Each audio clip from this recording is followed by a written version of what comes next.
अस्सलाम वालेकुम, मैं हूं इमरान आज़म और आप देख रहे हैं मेरा यूट्यूब चैनल इमरान आज़म व्यूज़। नाज़रीन, शहर इक़्तिदार में जो सियासी सूरत हाल है वो एक दफ़ा फिर तेज़ी से बदल रही है, लेकिन इस बार अफसोसनाक पहलू ये है कि एक मरतबा फिर चीज़ें जो है डिट्रैक हो रही हैं और पाकिस्तान तहरीक इंसाफ के लिए चीज़ें जो है वो इंतहाई ख़राब होती जा रही हैं दिन ब दिन। उसकी जो बुनियादी वजह जो है वो यही है कि इमरान खान जो जेल के अंदर से उन्होंने एक भरपूर जो है एंटी इस्टेब्लिशमेंट, एंटी गवर्नमेंट मुहिम शुरू की थी। उन्होंने ख़त लिखने का आगाज़ किया था और वो ख़त जो है सोशल मीडिया पे, उनके ट्विटर पे जारी होते थे, खुले ख़त होते थे।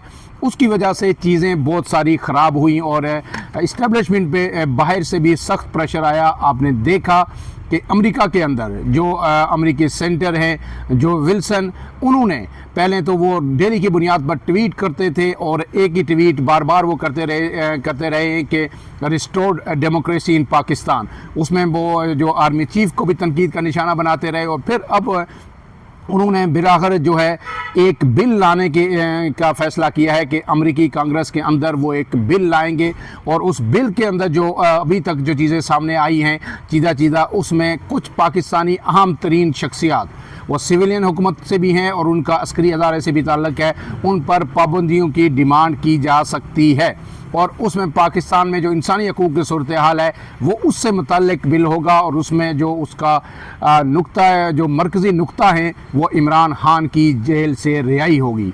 तो ये सारी चीज़ें सामने आ रहे हैं और इससे पहले उन्होंने, आपको पता है कि 2 रोज़ पहले जो अमरीकी सेक्रेटरी हैं वज़ीर ख़ारजा मार्को रूबियो, उन्हें एक ख़त भी लिखा था जो विल्सन ने, और उसमें भी अपने जो ख़दशात और पाकिस्तान की तमाम सूरत हाल एड्रेस की थी और इमरान खान की रिहाई का मुतालबा किया था। ये अब सारी चीज़ें जब एक हद से बढ़ गई हैं इंटरनेशनली और फिर पाकिस्तान के अंदर जो अपोजिशन अलायंस, जो तहरीक तहफ़्फ़ुज़ आईन पाकिस्तान के नाम से एक ग्रैंड अलायंस बनने जा रहा है, उसका आपको पता है कि 26 और 27 को 2 रोज़ा कॉन्फ्रेंस हुई। पहले दिन भी जिस तरह की कॉन्फ्रेंस हुई वो सारी सूरत हाल आपके सामने है कि कई भी जो है जगह नहीं मिली, बार बार उन्हें जगह तब्दील करनी पड़ी। हर जगह उन्हें यही जवाब मिलता है, चाहे होटल हो, मार्कीज़ हों, कि हम पे दबाव है और हमें कहा गया है कि आपको जगह न दी जाए। बिलाखिर लीजेंड होटल जो है वकला की वसातत से वहाँ उन्हें जगह मिली। पहले दिन जो है कॉन्फ्रेंस का फॉर्मेट भी चेंज किया गया। उस तरह कॉन्फ्रेंस नहीं हुई, सिर्फ तकरीरें हुई, उसमें सिविल सोसाइटी भी थी, वकला भी थे और सियासतदान भी थे। जो बलूचिस्तान के कुछ सियासतदान थे नेशनलिस्ट पार्टीज़ के, सिंध के, वो भी आए। उन्होंने भी अपने जो है ना वहाँ पे नुक्ता नज़र रखा, ख़ास करके सिंध के हवाले से, पानी के हवाले से, दूसरे इशूज़, बलूचिस्तान की सिक्योरिटी के हवाले से बातें हुई।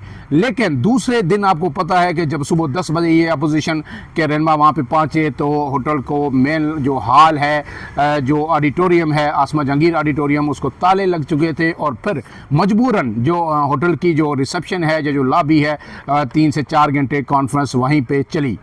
अब उस सब में जो है ये बात सामने आ गई, वाज़ेह हो गई, अफसी सिक्योरिटी एहलकार सब वहाँ पे मौजूद थे कि अब अपोजिशन को इस तरह खुल्लम खुल्ला जो इस तरह की इजलास हैं वो करने की इजाज़त नहीं दी जाएगी, क्योंकि हुकूमत भी समझती है, इस्टेब्लिशमेंट भी समझती है कि उनके ख़िलाफ़ एक सारी जो है सूरत हाल राह हमवार की जा रही है, एक बड़े मुल्क में एहतजाज की या अनारकी फैलाने की। उसके बाद जो दूसरी वजह हुई कि उसके बाद जब PTI रहनुमा अडयाला जेल की तरफ गए इमरान खान से मिलने के लिए, तो वो बारिश में भीगते रहे। उमर अयूब और दीगर रहनुमा शामिल थे, लेकिन किसी को भी मिलने की वहाँ पे इजाज़त नहीं दी गई। और अब जो फ़ैसला जो किया गया है कि इसमें 3 चीज़ें होंगी। एक तो PTI को जो थोड़ी सी डील मिली थी या थोड़ी सी जो मुफाहमत की बातें हो रही थी, जो मुज़ाकरात, अब PTI के साथ कोई नरमी बरती नहीं जाएगी। दूसरी बात यह है कि अडयाला जेल के अंदर से इमरान खान की अब आवाज़ बाहर नहीं आएगी। इमरान खान चाहे जो वकला के कानून में बात करें, PTI रहनुमाओं के कानून में बात करें, अपनी फैमिली के कानून में बात करें, वही बाहर आके फिर आगे नैरेटिव बनता है, वही अपोजिशन से मुज़ाकरात होते हैं। आपको पता है कि इस वक्त जो है इमरान खान की कोशिश है कि JUIF को ऑन बोर्ड किया जाए, मुल्ला फजलुर रहमान इस सब को लीड करें, उस हवाले से मुशावरत चल रही है। लेकिन जो असद केसर है, जिनसे असल बात हुई मुल्ला फजलुर रहमान की, उनकी अभी तक इमरान खान से मुलाकात नहीं हो रही कि वो मंजूरी लेके आए इमरान खान से कि हमने मुल्ला फजलुर रहमान को क्या देना है और किस शर्त पे वो इस ग्रैंड अलायंस को लीड करेंगे या इसका हिस्सा बनेंगे। तो गोया अब एक मतलब फिर सख्तियों का एक नया दौर शुरू हो गया है। इसके बाद जो तीसरी अहम बात है वो मीडिया का माज है। आपने देखा कि मीडिया के माज पे किस तरह इश्तरात की भरमार है। 60 सफ़ात के इश्तरात तमाम अखबारात को दे दिए गए, हर रोज़ की बुनियाद पर इश्तरात दिए जाते हैं और ख़बरनुमा इश्तरात हैं। वो जो इश्तरात हैं उनको ख़बरें बना के पेश किया जाता है कि ये पंजाब में दूध और शहद की नहरें बह रही हैं। मरियम नवाज़ जो हैं ये जो है उन्हें तारीख साज कारय नुमाया सर अंजाम दिए जा रहे हैं। और ये मरियम नवाज़ को बता दिया गया है कि आप कुछ करें या ना करें, मीडिया के अंदर आपने अपनी परसेप्शन ठीक करनी है।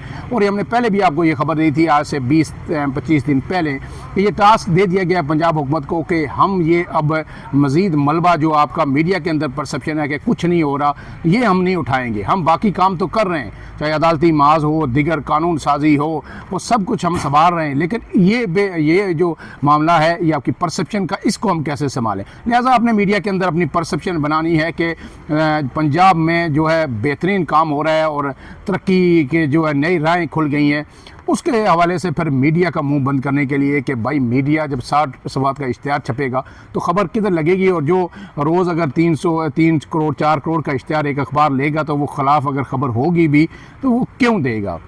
ये तो एक प्रिंट मीडिया का माजा है, लेकिन इसके साथ साथ इलेक्ट्रॉनिक मीडिया के लिए अब वो एंकर, पहले भी आपको पता है कि कंप्रोमाइज्ड है मीडिया, सारा सोशल मीडिया से ही सारी खबर मिलती है जो भी बात होती है। लेकिन अब ये फैसला किया गया है कि वो तमाम ऐसे एंकर्स, चाहे छोटे अदारों में हैं, बड़े अदारों में हैं, जो हुकूमती पॉलिसी है या इस्टेब्लिशमेंट की पॉलिसी है या रियासत की पॉलिसी है उसके ख़िलाफ़ बोलेगी, उन्हें ऑफेयर कर दिया जाएगा और उनको स्क्रीन किसी चैनल की नहीं मिलेगी। इसकी मिसाल मौजूद है कि 3 से 4 लोग जो है अब तक ऑफेयर कर दिए गए हैं। उनमें बड़े बड़े नाम भी हैं, जिनमें काशिफ अब्बासी साहब को ऑफेयर किया गया, ARY के एंकर हैं, फिर जो है हबीब अकरम साहब को भी ऑफेयर किया गया और अभी तक ये मालूम नहीं है कि लोग कब तक रिस्टोर होंगे भी या नहीं।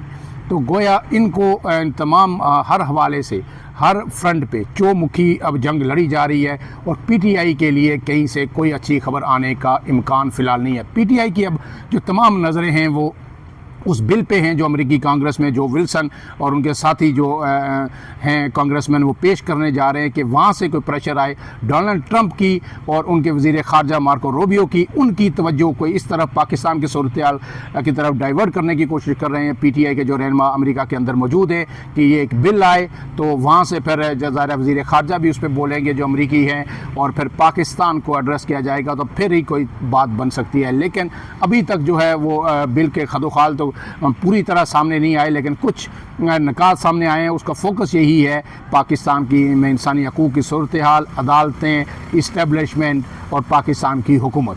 तो ये सारी चीज़ें जो डेवलप होंगी इस पर मज़ीद हम आपको अपडेट करते रहेंगे। लेकिन इसके साथ सुप्रीम कोर्ट से आज एक खबर है कि जुडिशल कमीशन के हवाले से तश्कील के लिए जो दरख्वास्त PTI की वहाँ पे दायर है सुप्रीम कोर्ट के अंदर, आइनी बेंच ने आज उसकी समाअत की और PTI का ये कहना है कि 9 मई के वाक़यात पर जुडिशल कमीशन बनाया जाए।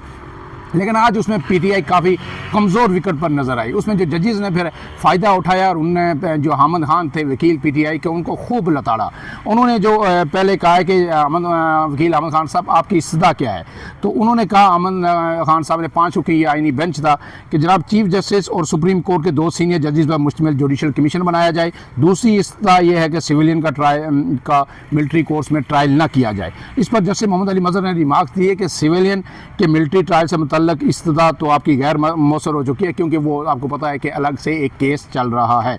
इसके बाद वकील अहमद खान ने कहा कि 9 मई एक कौमी वाक़या है लेकिन इसकी जुडिशल इंक्वायरी नहीं हुई, जिस पर जस्टिस जमाल मंदोखेल ने बड़े आम रिमार्क्स दिए। उन्होंने कहा कि आपने अपनी दरख्वास्त में लिखा है कि 9 मई वाक़े में दर्जनों शहरी जान बाक हुए, क्या आपने 9 मई को जान बाक होने वाले किसी शहरी का डेथ सर्टिफिकेट लगाया है? कोई एक जो है डेथ सर्टिफिकेट तो हमें दिखा देते। जस्टिस अमीनुद्दीन ने सवाल उठाया कि शहरी इलाकों की कोई प्राइवेट शिकायत दर्ज हुई, कोई एक आध FIR भी जो कराई होती वो भी हमें दिखा दें।